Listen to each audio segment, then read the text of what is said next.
अपने बहनोई को मार डालो, तब मुझे यकीन आएगा कि तुम में कोई खास बात है। सोचें, ये अल्फाज माफिया डॉन छोटा शकील ने सादिक नामी एक शख्स से कहे थे। ये सिर्फ एक हुक्म नहीं था, बल्कि मुंबई अंडरवर्ल्ड की सफ़ाक दुनिया में वफादारी का एक लर्जा खेज इम्तिहान था। और इस तरह के अहकामात मुंबई अंडरवर्ल्ड में कोई नई बात नहीं थी। तो आइए आज हम तारीख के चंद ऐसे ही बदनाम जमाना और अजीबो-गरीब किराए के कातिलों की फाइलें खोलते हैं, जिनकी कहानियां सुनकर हैरानी होती है। चलिए एक नज़र डालते हैं आज के इस सफ़र पर। हम बात करेंगे वफादारी के एक इम्तिहान की, फिर मिलेंगे सादिक कालिया, फिरोज कोंकणी और बाघा रेड्डी से, और आखिर में देखेंगे कि इन सब का अंजाम क्या हुआ। तो कहानी शुरू होती है सादिक के एक ऐसे फैसले से जहां से वापसी का कोई रास्ता नहीं था। ये वो लम्हा था जिसने जराइम की दुनिया में उसके मुस्तकबिल का फैसला कर दिया था। देखिए, मामला ये था कि सादिक ने एक मुखालिफ गैंग छोड़ा था। नए बॉस का एतमाद जीतने के लिए उसे अपनी ही बहन के शौहर जुल्फ़िकार को कत्ल करने का हुक्म मिला, और साफ साफ कह दिया गया था कि इस काम में नाकामी की कोई गुंजाइश नहीं। और ये कोई आम कत्ल नहीं था, हुक्म था, बंदूक नहीं चाकू इस्तेमाल करो, जुल्फ़िकार को गले लगाओ और फिर कहो भाई माफ करना, और 5 बार वार करो। जैसे ही काम हुआ, फौरन शकील को फ़ोन करके बताया काम हो गया है। ये सिर्फ एक कत्ल नहीं था, ये एक पैगाम था, एक बयान था। वफादारी के इस इम्तहान के बाद सादिक को एक नया नाम मिला और एक ऐसी शोहरत जिससे लोग खौफ खाते थे। तो चलिए मिलते हैं सादिक कालिया से, जिसे दी घोस्ट भी कहा जाता था। पुलिस ने इसे दी घोस्ट यानी भूत का लक़ब दिया था। इसकी वजह, इसकी गहरी सांवली रंगत। वो रात के अंधेरे में ऐसे घुल मिल जाता था कि उसे ढूंढना लगभग नामुमकिन था। कहा जाता है कि उसने 20 से ज्यादा कत्ल किए थे।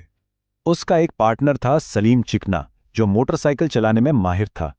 दोनों ने मिलकर 90 की दहाई में छोटा राजन गैंग की नाक में दम कर रखा था।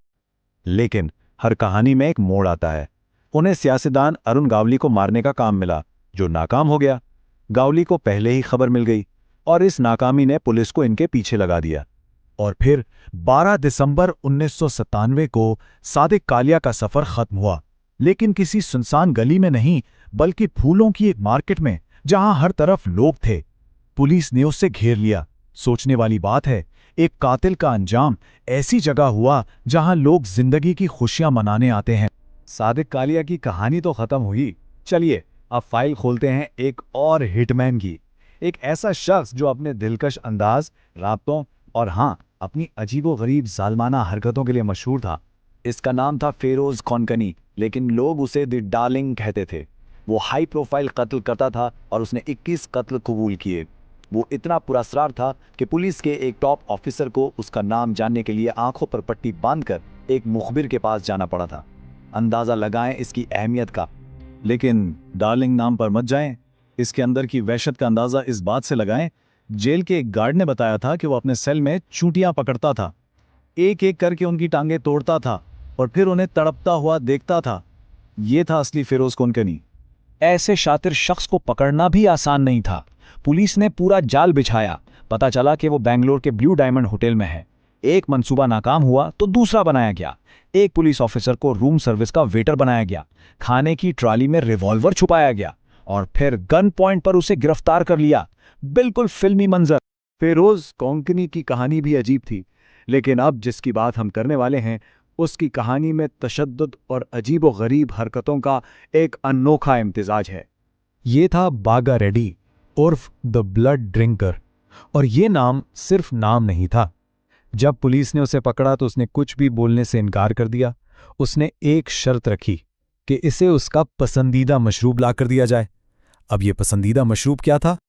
जी हाँ, करीब के मज़बा खाने से मंगवाई गई बकरे के ताज़ा खून की एक बोतल। जैसे ही उसने खून पिया, उसने एक एक करके अपने सारे जुर्म उगल दिए।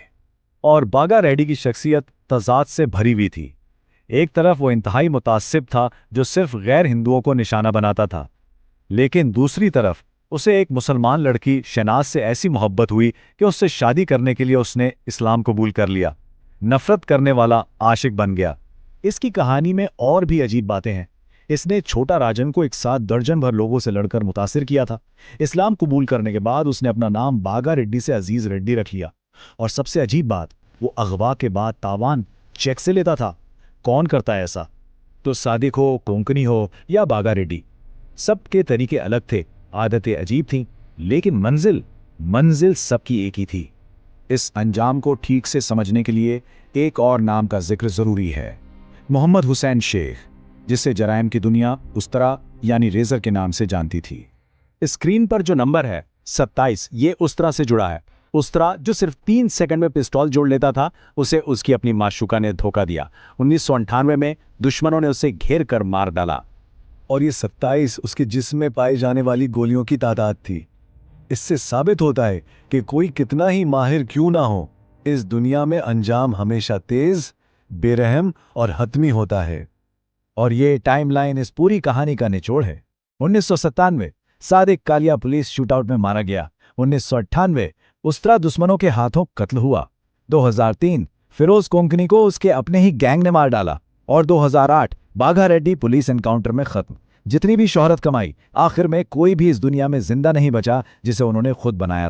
तो आखिर में एक सवाल रह जाता है, जब कोई कातिल एक लेजेंड बन जाता है, तो क्या उसकी कहानी से तशद्दुद को ग्लैमर मिलता है, या ये कहानियां असल में एक वार्निंग है, एक सबक है कि इस रास्ते का अंजाम हमेशा मौत होता है? उनकी असल विरासत क्या है, उनके किस्से या उनका अंजाम?